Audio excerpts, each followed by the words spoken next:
Since nuclear weapons were created and used by the US in 1945, the threat of nuclear war has never been far from the minds of people and their governments. The two bombs dropped on Hiroshima and Nagasaki killed anywhere from 110 to 210,000 people and completely flattened both cities.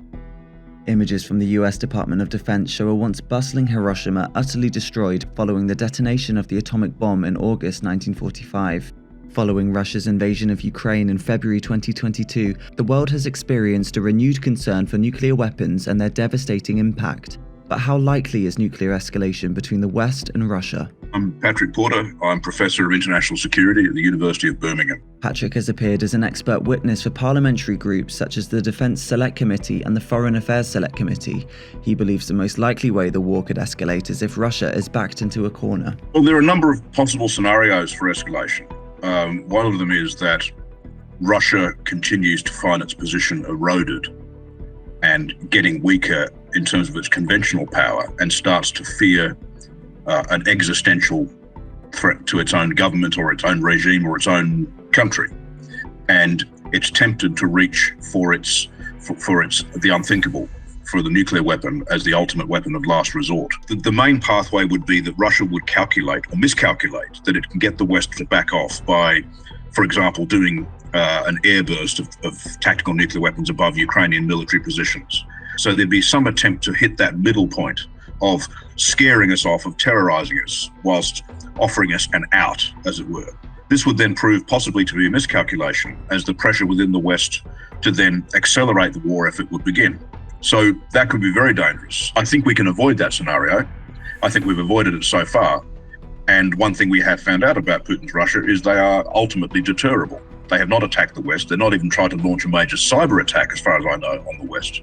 So we're not dealing here with a rabid dog. If there was a nuclear exchange between Russia and the West, how would the UK fare? And what would our country look like after an attack? A full nuclear attack would leave very little opportunity for survival.